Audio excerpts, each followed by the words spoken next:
नमस्कार, मैं हूँ शोभा। मैं श्री अक्का महादेवी बालिका स्कूल बीडूर में अपना कर्तव्य निभा रही हूँ। बच्चों, आज मैं आपको 10वीं कक्षा के गिल्लू गद्य पाठ के बारे में जानकारी दूंगी। आइए बच्चों, अब हम इस गद्य पाठ के लेखिका महादेवी वर्मा जी का परिचय प्राप्त करेंगे। बच्चों, आप महादेवी वर्मा जी को देखे हैं अपनी किताबों में। महादेवी वर्मा जी को आपने देखा होगा। यहाँ पर देखिए महादेवी वर्मा जी का चित्र है बच्चों। ये है महादेवी वर्मा जी। इन्हें आधुनिक मीरा भी कहते हैं बच्चों। देखिए शामपट की ओर। महादेवी वर्मा का जन्म 24 मार्च 1907 को हुआ।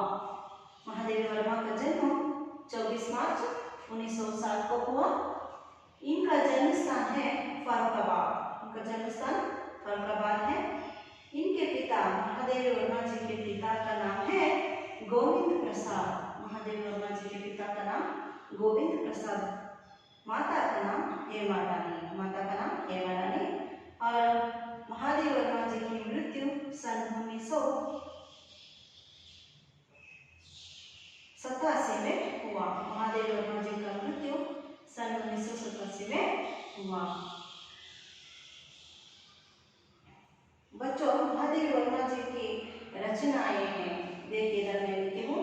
पहला है यामा, दीपशिखा, संध्या गीत, नीरजा, निहार, अतीत के चलचित्र, स्मृति की रेखाएं। और महादेवी वर्मा जी को प्राप्त पुरस्कार का नाम है ज्ञानपीठ पुरस्कार। बच्चों, ये यामा कृति के लिए इनकी रचनाएं है ना, यामा, इस रचना के लिए ज्ञानपीठ पुरस्कार मिला है बच्चों। और मंगल प्रसाद द्विवेदी पदक पे महादेवी वर्मा जी को मिला था। बच्चों, लेखिका महादेवी वर्मा जी लेखिका होने के साथ प्रयाग विश्वविद्यालय से संस्कृत में एमए की थी बच्चों। एमए की उपाधि प्राप्त की थी। आगे देखिए, प्रयाग महिला विद्यापीठ में प्रधान अध्यापिका का पद भी संभाला था। महादेवी वर्मा जी ने प्रयाग महिला विश्वविद्यालय में प्रधान अध्यापिका का पद भी संभाला था। बच्चों, हम आगे बढ़े इस गद्य पाठ के आशय के ओर। बच्चों, हम पहले इस गद्य पाठ में आशय को देख सकते हैं। पहला, स्नेह भाव व प्राणी दया को सीखते हैं। पहले हम स्नेह भाव और प्राणी दया को सीखते हैं बच्चे। दूसरा है पशु पक्षी की जीवन शैली और स्वभाव का परिचय प्राप्त होता है। पशु पक्षी का जीवन शैली और स्वभाव का परिचय प्राप्त होता है बच्चों। और तीसरा आशय है पशु पक्षियों के प्रति महादेवी वर्मा जी का प्रेम का परिचय भी प्राप्त कर सकते हैं। पशु पक्षियों के प्रति महादेवी वर्मा जी का प्रेम का परिचय भी प्राप्त कर सकते हैं।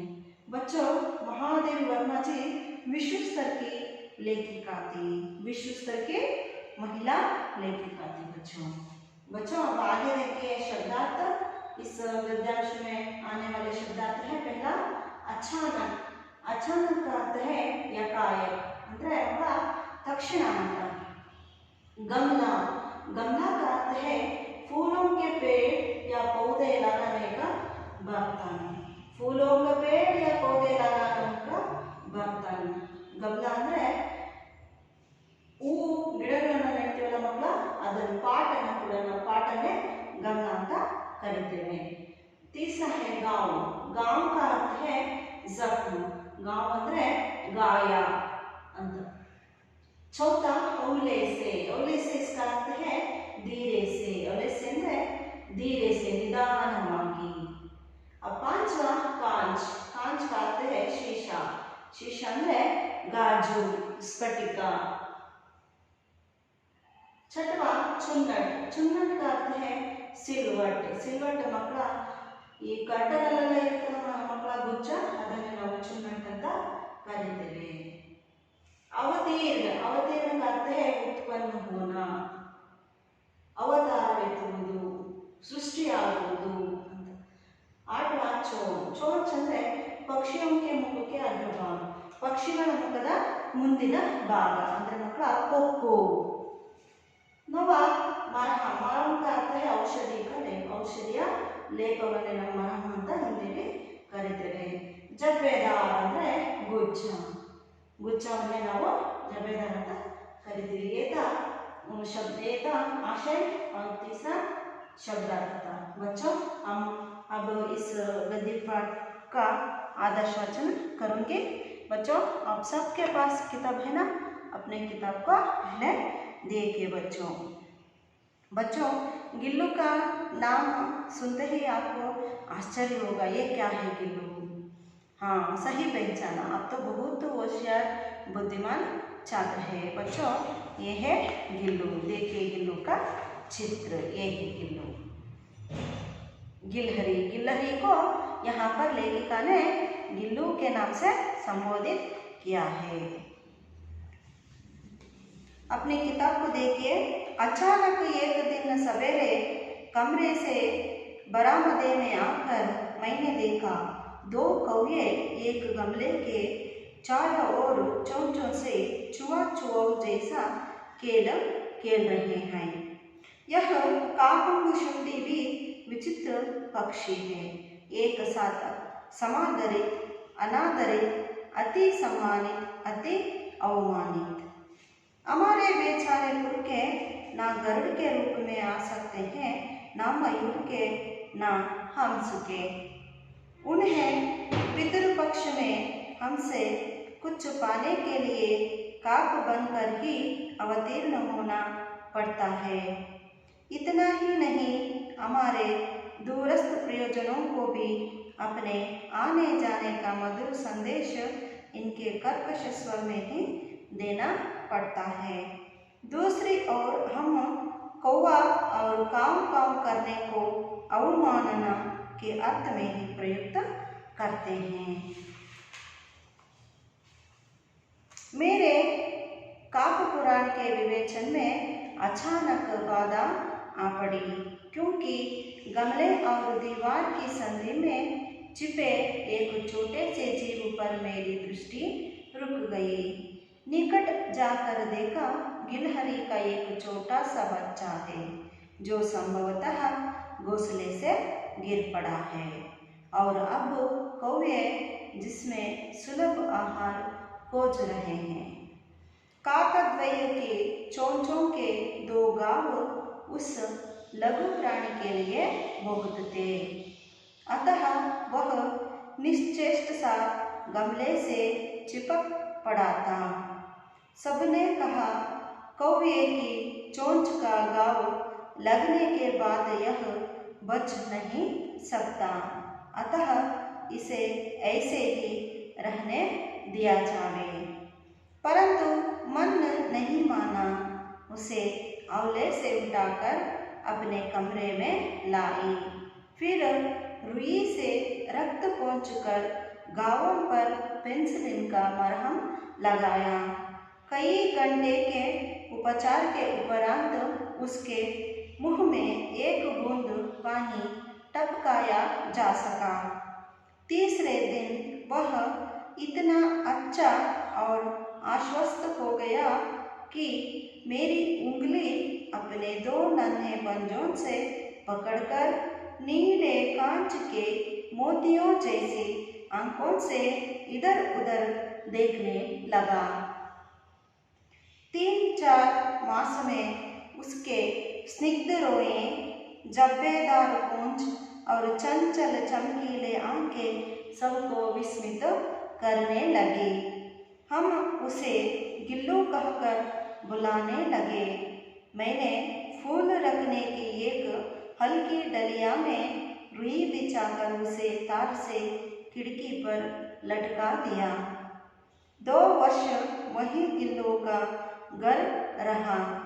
वह स्वयं हिलाकर अपने घर में झूलता और अपनी कांच के मनकों से आंखों से कमरे के भीतर और खिड़की से बाहर न जाने क्या देखता समझता रहता था, परंतु उसकी समझदारी और कार्यकलाप पर सबको आश्चर्य होता था। जब मैं लिखने बैठती तब अपनी ओर मेरा ध्यान आकर्षित करने की उसे इतनी तीव्र इच्छा होती थी कि उसने एक अच्छा उपाय खोज निकाला।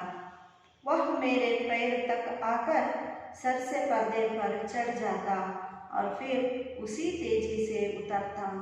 उसका यह दौड़ने का क्रम तब तक चलता जब तक मैं उसे पकड़ने के लिए ना उठती।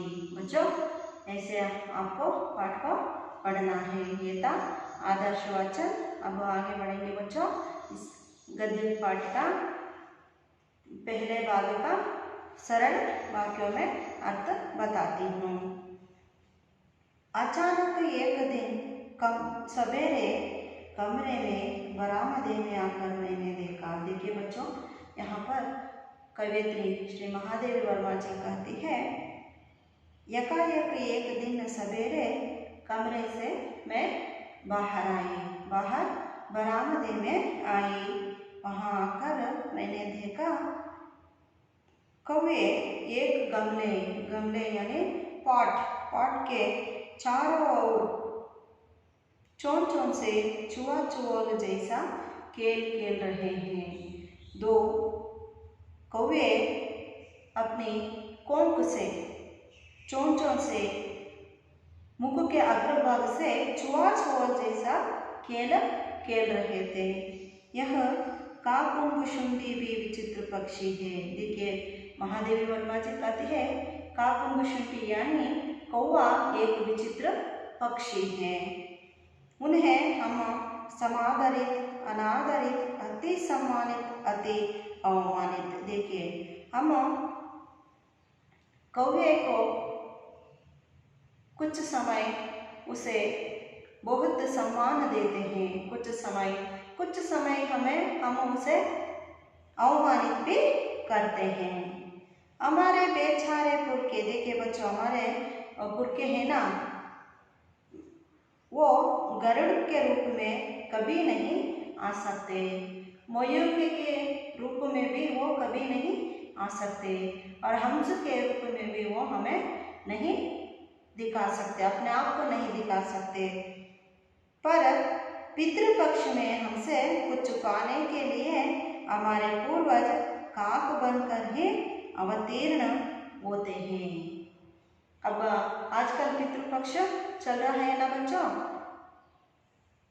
इतना ही नहीं, हमारे दूरस्थ प्रियजनों को भी अपने आने जाने का, देखिए अगर हम पहले छोटे थे ना, तब हमारे घर के सामने कोई कौवा काका करता तो हम समझ लेते कि हमारे घर में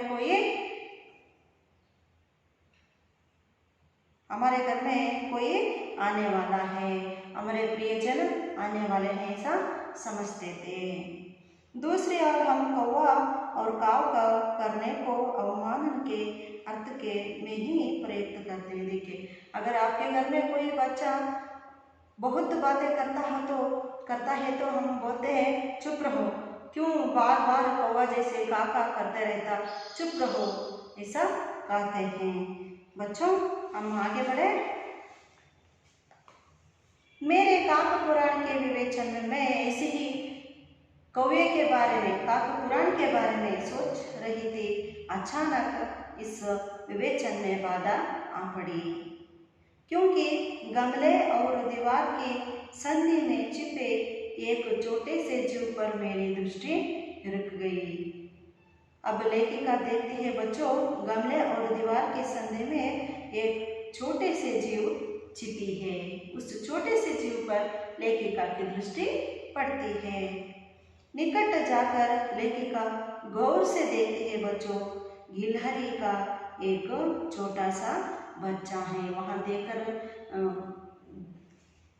जाकर लेखिका देखती है वहाँ एक छोटा सा गिलहरी का बच्चा, नन्हा सा गिलहरी का सुंदर सा बच्चा वहाँ गिर पड़ा है, जो संभवतः घोंसले से, अपने घर से गिर पड़ा है।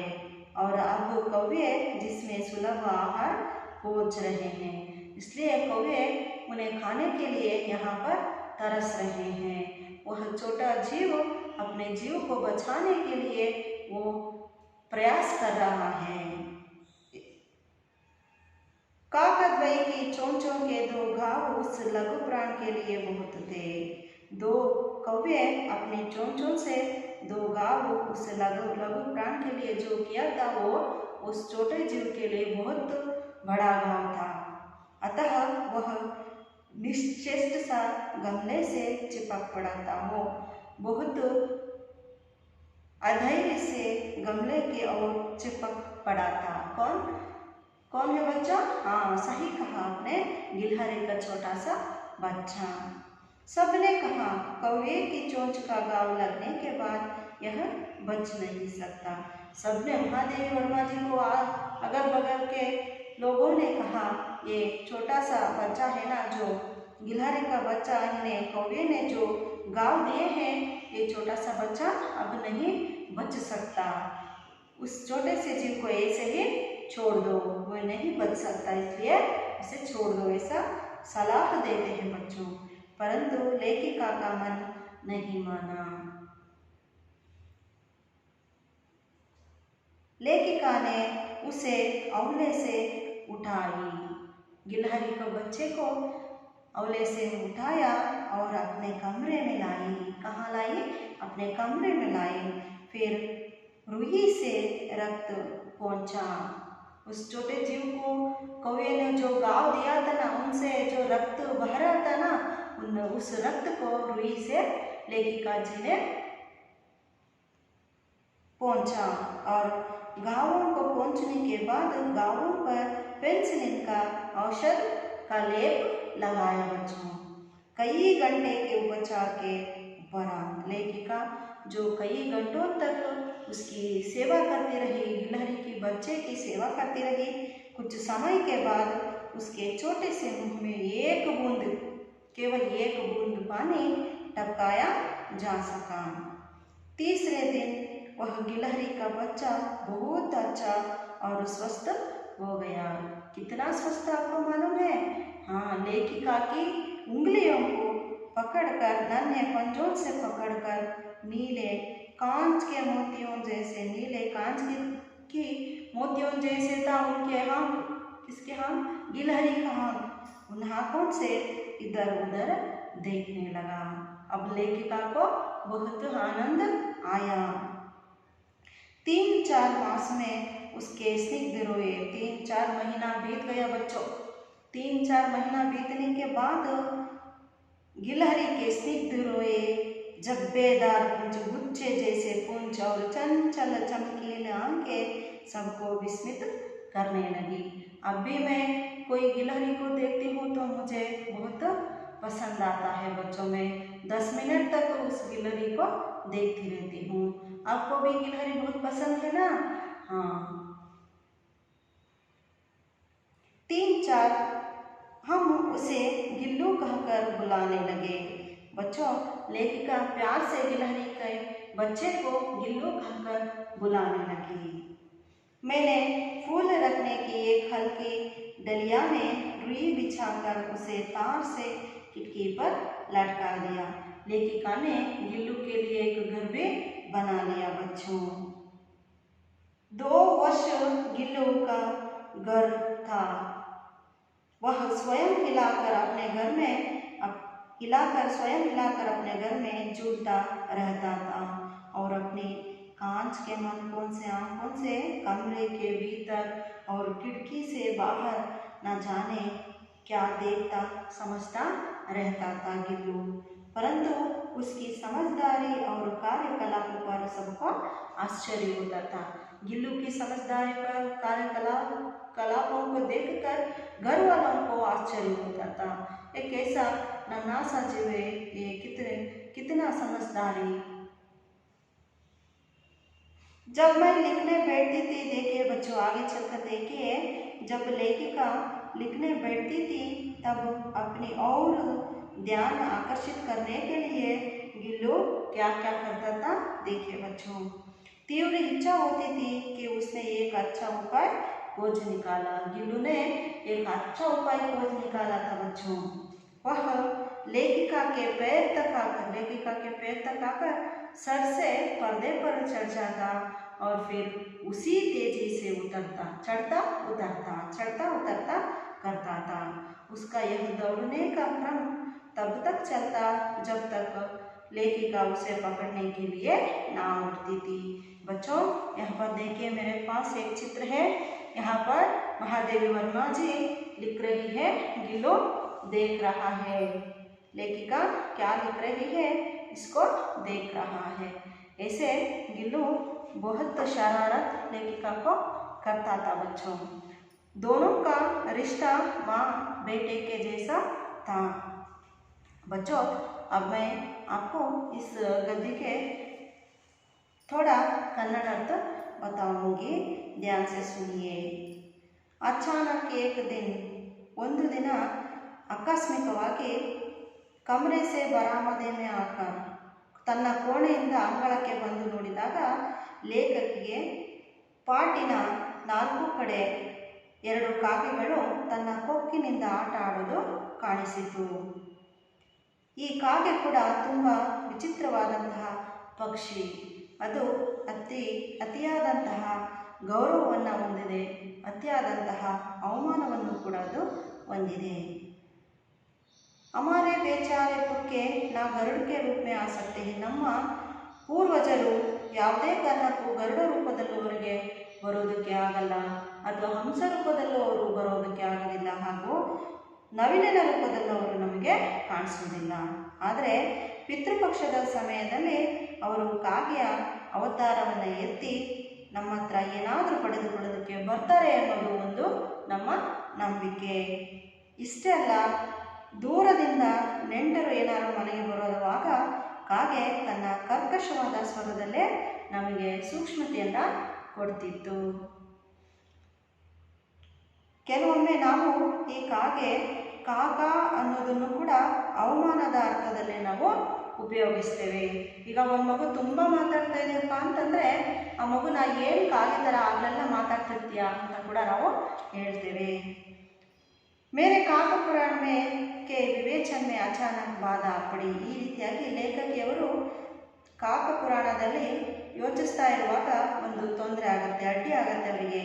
ಏನಾಯ್ತಪ್ಪ ಅಂದರೆ ಗಮ್ಲೆ ಅವರು ದಿವಾಕಿ ಸಂಧಿವಿ ನೋಡಿ, ಆ ಪಾಟಿನ ಹಾಗೂ ಗೋಡೆಯ ಸಂಧಿಯಲ್ಲಿ ಒಂದು ಪುಟ್ಟದಾದ ಜೀವ ಅವಿತು ಕೂತ್ಕೊಂಡಿರುತ್ತೆ ಮಕ್ಕಳ. ಅದರ ಕಡೆಗೆ ಲೇಖಕಿಯ ದೃಷ್ಟಿ ಹೋಗುತ್ತದೆ. ಲೇಖಕಿ ಏನು ಮಾಡ್ತಾರೆ, ಹತ್ರ ಹೋಗಿ ಆ ಪಾಟಿನ ಹತ್ರ ಹೋಗಿ ನೋಡ್ತಾರೆ. ಅಲ್ಲಿ ಅಳಿಲಿನ ಒಂದು ಪುಟ್ಟದಾದಂಥ ಮರಿ ಇರುತ್ತೆ. ಅದು ಬಹುಶಃ ತನ್ನ ಗೂಡಿನಿಂದ ಕೆಳಗೆ ಬಿದ್ದಿರ್ಬೋದು ಅಂತ ಲೇಖಕಿಗೆ ಅವಾಗ ಗೊತ್ತಾಗುತ್ತೆ. ಹಾಗೂ ಈ ಕಾಗೆಗಳು ಅಳಿಲಿನ ಮರಿಯನ್ನು ತನ್ನ ಆಹಾರವನ್ನಾಗಿ ಮಾಡ್ಕೊಳ್ಳೋದಕ್ಕೆ ಪ್ರಯತ್ನ ಮಾಡ್ತಾ ಇರ್ತವೆ. ಕಾಕದ್ವೈಕೆ ಚೋಂಚೋಂಕೆ ದೋಗ ನೋಡಿ ಮಕ್ಕಳ, ಆ 2 ಕಾಗೆಗಳ ಕೊಕ್ಕಿನಿಂದ ಆದಂಥ ಆ ಗಾಯ ಆ ಪುಟ್ಟದಾದಂಥ ಜೀವಕ್ಕೆ ತುಂಬ ದೊಡ್ಡದಾದಂಥ ಗಾಯ ಆಗಿತ್ತು. ಆದ್ದರಿಂದ ಆ ಅಳಿಲಿನ ಮರಿ ಏನಿರುತ್ತೋ ಅದು ಪಾಟನ್ನು ಭದ್ರವಾಗಿ ಹಿಡಿದುಕೊಂಡಿರುತ್ತೆ. ಸಬ್ನೆ ಕಹ ಕವ್ವೆ ಕಿ ಚೋಂಚ್ ಕಾ ಗಾವ್ ಲಗ್ನೆ ಕೆ ಬಾದ್. ಎಲ್ಲರೂ ಹೇಳ್ತಾರೆ, ಲೇಖಕಿಗೆ ಸಲಹೆಯನ್ನು ಕೊಡ್ತಾರೆ. ಈಗ ಕಾಗೆಗಳು ತನ್ನ ಕೊಕ್ಕಿನಿಂದ ಆ ಮರಿಗೆ ಏನು ಘಾಸಿಗೊಳಿಸಿದವೋ ಆದ್ದರಿಂದ ಆ ಮರಿ ಬದುಕೋದಿಲ್ಲ ಅಂತ ಹೇಳ್ತಾರೆ ಮಕ್ಕಳ. ಆದರೆ ಲೇಖಕಿಯವರು ಅದನ್ನು ನಂಬೋದಿಲ್ಲ. ಕೊನೆಯದಾಗಿ ಒಂದು ಪ್ರಯತ್ನ ಮಾಡ್ತೀನಿ ಅಂತ ಅಂದ್ಬಿಟ್ಟು ಆ ಪುಟ್ಟದಾದಂಥ ಅಳಿಲಿನ ಮರಿಯನ್ನು ತನ್ನ ರೂಮಿಗೆ ತಂದುಬಿಟ್ಟು, ತನ್ನ ಕೊಠಡಿಗೆ ತಂದುಬಿಟ್ಟು ಮಕ್ಕಳ ಅದಕ್ಕೆ ಆದಂಥ ಗಾಯದಿಂದ ಹರಿತಿದ್ದಂತಹ ರಕ್ತವನ್ನು ಮೆತ್ತನೆಯದಾದಂಥ ಹತ್ತಿಯಿಂದ ಅದನ್ನು ಒರೆಸ್ತಾರೆ. ಹತ್ತಿಯಿಂದ ರಕ್ತವನ್ನೆಲ್ಲ ಒರೆಸಿದ ನಂತರ ಅವರು ಔಷಧಿಯನ್ನು ಹಚ್ತಾರೆ ಮಕ್ಕಳ. ಔಷಧಿಯನ್ನು ಹಚ್ಚಿ ಎಷ್ಟೋ ಸಮಯದ ನಂತರ ಅದರ ಬಾಯಿಗೆ, ಆ ಅಳಿಲಿನ ಮರಿಯ ಬಾಯಿಗೆ 1 ಹನಿ ನೀರನ್ನು ಹಾಕ್ತಾರೆ ಮಕ್ಕಳ. 1 ಹನಿ ನೀರನ್ನು ಹಾಕಿದ ತಕ್ಷಣ ಆ ಆ ಮರಿ ನೀರನ್ನು ಕುಡಿದ್ಬಿಡುತ್ತೆ. ಮೂರನೇ ದಿನಕ್ಕೆ ಆ ಅಳಿಲಿನ ಮರಿ ಎಷ್ಟೊಂದು ಆರೋಗ್ಯವಾಗಿರುತ್ತೆ ಅಂದರೆ ಅದು ತನ್ನ ಕೈಗಳಿಂದ ಏನು ಮಾಡುತ್ತೆ ಅಂದರೆ ಲೇಖಕಿಯ ಬೆರಳನ್ನು ಇಟ್ಕೊಂಡು ಅತ್ಲಾಗಿ ಬೇರೆ ಬೇರೆ ಕಡೆಗೆ ಆ ಕಡೆ ಈ ಕಡೆ ಅದು ನೋಡ್ತಾ ಇರುತ್ತೆ. 3-4 ತಿಂಗಳ ನಂತರ ಆ ಅಳಿಲಿನ ಮರಿಗೆ ಗುಚ್ಚದ ಹಾಗೆ ಬಾಲ, ಅದರ ಕಣ್ಣುಗಳು ಚಂಚಲವಾಗಿ ಗಾಜಿನ ಸ್ಫಟಿಕದ ಹಾಗೆ ಹೊಳಿತಾ ಇರ್ತವೆ ಮಕ್ಕಳ. ಆಗ ಲೇಖಕಿ ಏನು ಮಾಡ್ತಾರಪ್ಪ ಅಂದರೆ ಆ ಅಳಿಲಿನ ಮರಿಗೆ ಅವತ್ತಿನಿಂದ ಒಂದು ಹೆಸರನ್ನು ಇಡ್ತಾರೆ ಮಕ್ಕಳ. ಅದೇ ಈ ಪಾಠದ ಹೆಸರು. ಅದೇನಪ್ಪ ಅಂದರೆ ಗಿಲ್ಲು ಅಂತ. ಲೇಖಕಿ ಏನು ಮಾಡ್ತಾರಪ್ಪ ಅಂದರೆ ಮತ್ತೆ ಆ ಅಳಿಲಿನ ಮರಿಗೆ ಒಂದು ಮನೆಯನ್ನು ಕೂಡ ನಿರ್ಮಾಣ ಮಾಡಿಕೊಡ್ತಾರೆ. ಒಂದು ಪುಟ್ಟದಾದ ರೆಂಬೆಗೆ ಹತ್ತಿಯನ್ನು ಹರಡ್ಬಿಟ್ಟು, ಹೂದಾನಿ ಇರುತ್ತಲ್ಲ ಮಕ್ಕಳ, ವೇಸ್ಟು ಹೂದಾನಿ, ಅದಕ್ಕೆ ಏನು ಮಾಡ್ತಾರೆ ಅಂದರೆ ಅವರು ಹತ್ತಿಯನ್ನು ಹರಡ್ತಾರೆ. ಅದನ್ನು ಹರಡ್ಬಿಟ್ಟು ಅದಕ್ಕೆ ಒಂದು ದಾರವನ್ನು ಕಟ್ಬಿಟ್ಟು ಅದನ್ನು ಕಿಟಕಿಗೆ ಜೋತು ಬಿಡ್ತಾರೆ ಮಕ್ಕಳ. 2 ವರ್ಷದ ನಂತರ 2 ವರ್ಷದವರೆಗೂ ಕೂಡ ಗಿಲ್ಲುವಿನ ಮನೆ ಅದೇ ಆಗಿರುತ್ತೆ. ಆ ಪುಟ್ಟದಾದಂಥ ಗೂಡಾಗಿರುತ್ತೆ. ಸ್ವಯಂ ಮಿಲಾಕರ್ ಅಪ್ನೆ ಘರ್ ಮೇ ಜೋತಾ, ಅದೇನು ಮಾಡ್ತಿತ್ತಪ್ಪ ಅಂದರೆ ಅದ್ರ ಮೇಲೆ ಹತ್ತಿ ತನ್ನ ಗೂಡನ್ನು ತಾನೇ ಅದು ದೂಕಿಕೊಳ್ತಾ ಇರುತ್ತೆ ಮಕ್ಕಳ. ಮತ್ತು ತನ್ನ ಗಾಜಿನಂತಹ ಹೊಳೆಯುವ ಕಣ್ಣುಗಳಿಂದ ಆ ರೂಮಿನ ಹೊರಗೆ, ಕಿಟಕಿಯಿಂದ ಹೊರಗೆ ಏನೇನೋ ನೋಡ್ತಾ ಇರುತ್ತೆ, ಏನೇನೋ ಅರ್ಥ ಮಾಡ್ಕೊಂಡು ಹಾಗೆ ಕಾಣಿಸ್ತಾ ಇರುತ್ತೆ. ಆದರೆ ಅದರ ತಿಳುವಳಿಕೆ ಮತ್ತು ಅದರ ಕಾರ್ಯಕಲಾಪವನ್ನು ನೋಡಿ ಲೇಖಕಿಗೂ ಕೂಡ ಆಶ್ಚರ್ಯ ಆಗುತ್ತೆ. ಇದೇನಪ್ಪ ನೀನು ಈ ರೀತಿ ಇದೆಯಲ್ಲ, ಎಷ್ಟೊಂದು ಬುದ್ಧಿವಂತವಾಗಿದೆಯಲ್ಲ ಅಂತ ಕೂಡ ಲೇಖಕಿಗೆ ಅನಿಸುತ್ತೆ.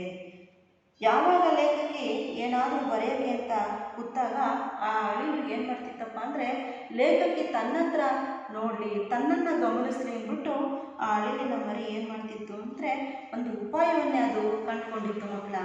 ಅದೇನಪ್ಪ ಅಂದರೆ ಲೇಖಕಿಯ ಕಾಲಿನಿಂದ ತಲೆಯವರೆಗೆ ಅದರಿಂದ ಹತ್ತೋದು, ಮತ್ತು ಅದೇನು ಮಾಡ್ತಿತ್ತು ಅಷ್ಟೇ ವೇಗವಾಗಿ ಕೆಳಗೆ ಇಳಿತಾ ಇರುತ್ತೆ ಮಕ್ಕಳ. ಲೇಖಕಿ ಬರಿತಾ ಇರ್ತಾಳಲ್ಲ, ಲೇಖಕಿಯ ಕಾಲಿಂದ ತಲೆವರೆಗೆ ಬಂದು ಅಲ್ಲಿಂದ ಅವ್ರ ಮನೆಯಲ್ಲಿ ಕರ್ಟನ್ ಇರುತ್ತೆ ಮಕ್ಕಳ. ಆ ಕರ್ಟನ್ ಮೇಲೆ ಹಾರಿ ಮತ್ತೆ ಕರ್ಟನ್ ಮೇಲಿಂದ ಕೆಳಗೆ ಸೀದಾ ಇಳಿದು ಮತ್ತೆ ಲೇಖಕಿ ಕಾಲ ಮೇಲೆ ಹತ್ತಿ ಮತ್ತೆ ತಲೆ ಮೇಲೆ ಹತ್ತಿ ಇದೇ ರೀತಿ ಲೇಖಕಿ ತೊಂದರೆಯನ್ನು ಡಿಸ್ಟರ್ಬ್ ಮಾಡ್ತಾ ಇರುತ್ತೆ ಮಕ್ಕಳ. ಪುಟ್ಟದಾಗಿ ಪ್ರೀತಿಯಿಂದ ತೊಂದರೆಯನ್ನು ಕೊಡ್ತಾ ಇರುತ್ತೆ. ಎಲ್ಲಿವರೆಗೂ ಅದು ನಡೀತಾ ಇರುವಂಥ ಕ್ರಮ ನಡೀತಾ ಇರುತ್ತಪ್ಪ ಅಂತಂದರೆ ಲೇಖಕಿ ಅದನ್ನು ಹಿಡಿಬೇಕು, ಅಲ್ಲಿವರೆಗೂ ಅದು ತನ್ನ ಕೆಲಸವನ್ನು ಬಿಡೋದೇ ಇಲ್ಲ. ಲೇಖಕಿ ಗಮನ ಬಿಟ್ಟು ಬರೆಯೋದಕ್ಕೆ ಅದು ಅವಕಾಶ ಕೊಡ್ತಿರ್ಲಿಲ್ಲ ಮಕ್ಕಳ. बच्चों अब इस गद्य पाठ का आदर्श वचन आपको समझ में आया होगा।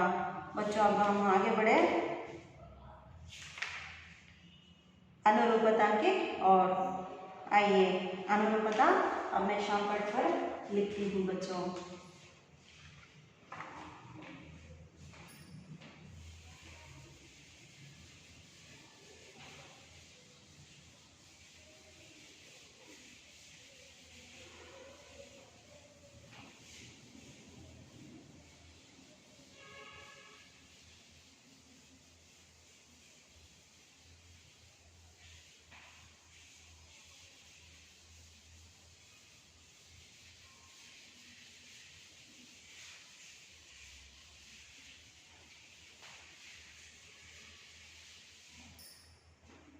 बच्चों अब लिखिए अपने नोट पुस्तक में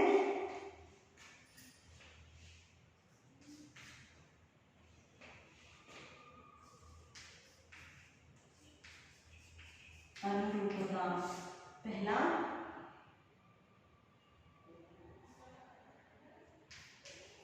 उन्नीस 1907 महादेवी वर्मा जी का जन्म। महादेवी वर्मा जी का बच्चों 1907 में महादेवी जी का जन्म हुआ। ऐसे ही 1987 में क्या हुआ, महादेवी वर्मा का मरण।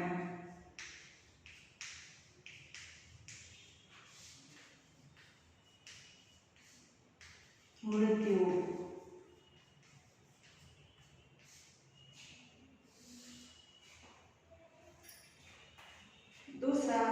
गुलाब,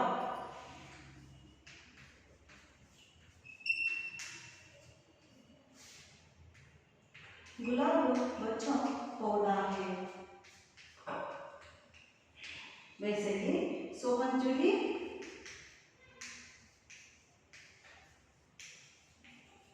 सही कहा आपने, सोहन जूही लता है। ಮಕ್ಕಳ ಇದು ಸೋಹನ್ ಜೂಹಿ ಅನ್ನೋದು ಮಲ್ಲಿಗೆ ರೀತಿ ಸುವಾಸನೆ ಬರುವಂತಹ ಒಂದು ಹೂವು. तीसरा है हंस, हंस का रंग है बच्चों यहाँ पर सफेद।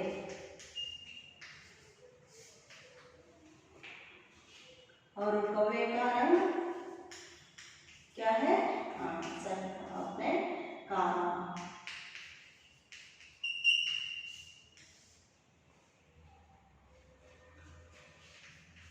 चौथा बिल्ली, बिल्ली कैसे आवाज करता है बच्चों?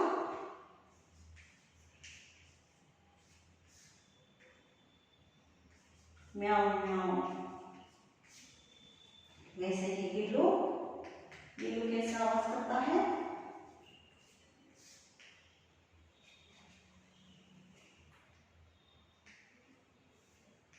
चिक चिक। कैसा? चिक चिक।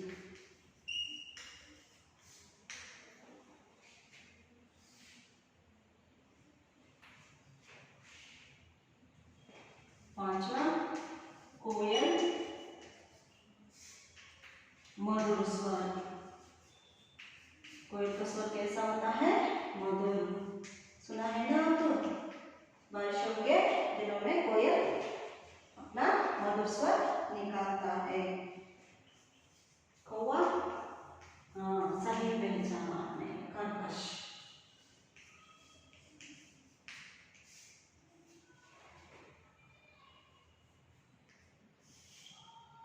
कर्कश स्वर।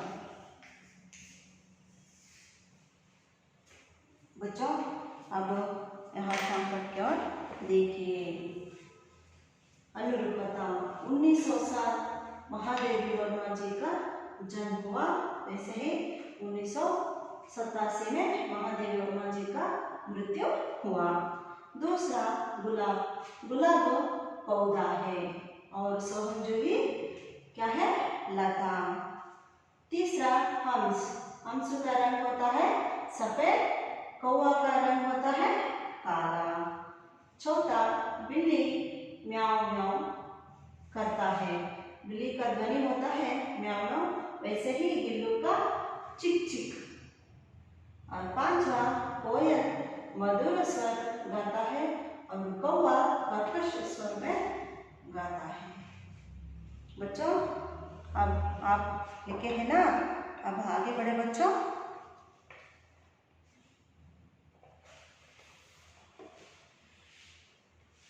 लिखिए।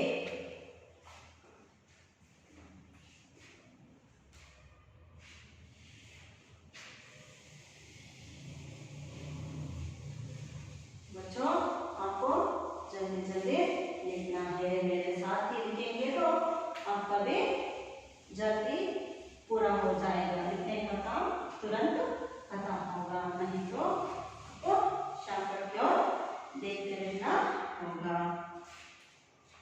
बच्चों दूसरा है लिंग बदलिए।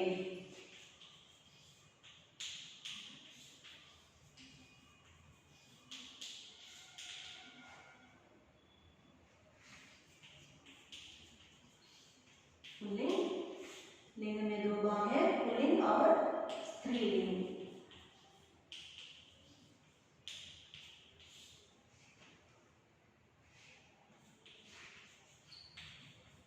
लेखक, दूसरा श्रीमान, तीसरा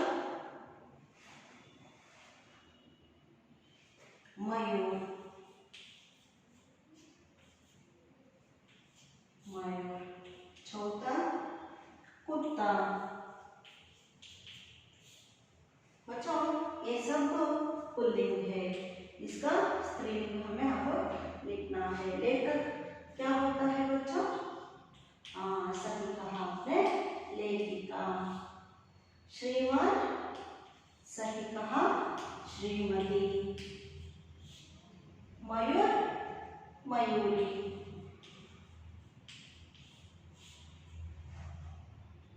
कुत्ता, कुतिया।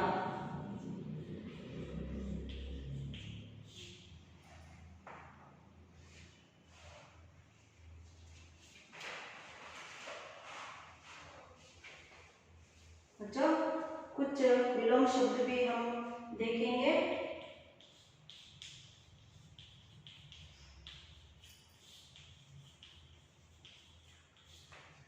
पहला, दिन। विलोम शब्द का चिन्ह क्या है? हाँ, सदी, इंटू है। भीतर, चढ़ना।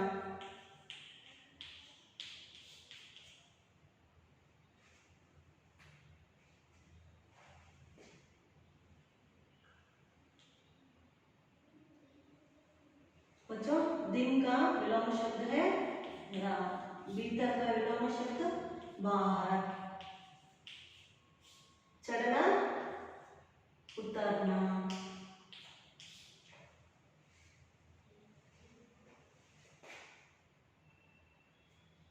बच्चों ये था विलोम शब्द।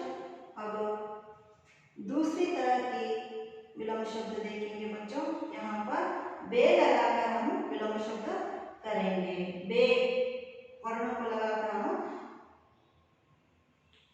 विलोम शब्द लिखेंगे। उदाहरण लिखती हूँ, देखिए। उदाहरण, इमाम, बेईमान। वैसे ही आपको इसको बताना है। होश, होश का विलोम शब्द बेहोश।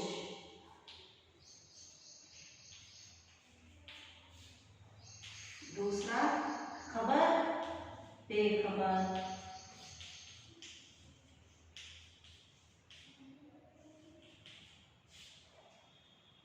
बेखबर। तीसरा, चैन, बेचैन।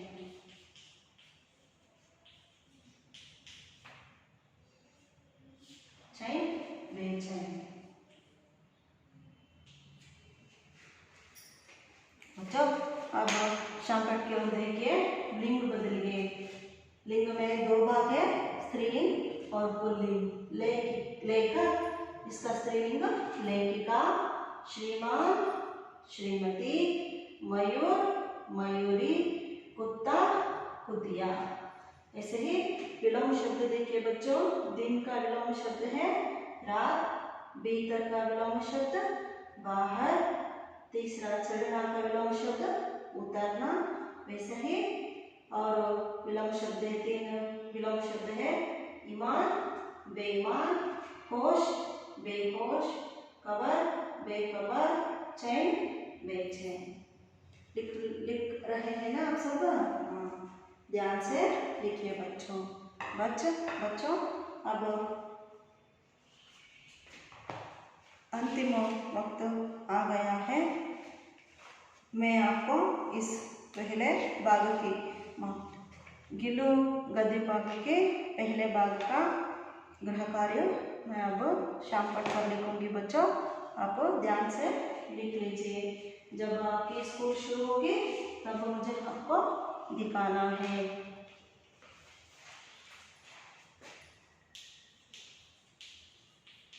गृह कार्य,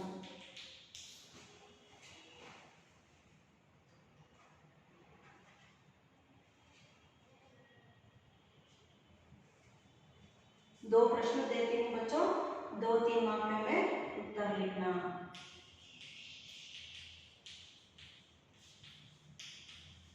2-3 वाक्यों में उत्तर लिखना। पहला प्रश्न बच्चों, लेखिका को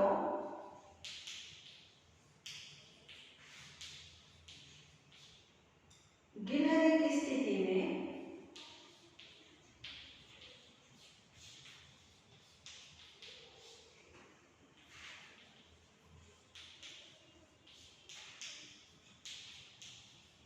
दिखाई पड़ी।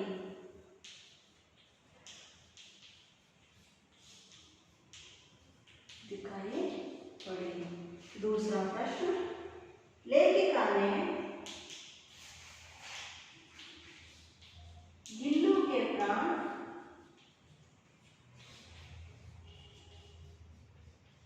कैसे बचाए?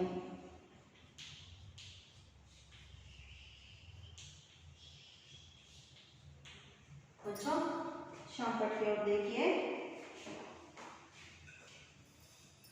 2-3 वाक्यों में उत्तर लिखिए। पहला प्रश्न है, लेखिका को गिलहरी किस स्थिति में दिखाई पड़ी?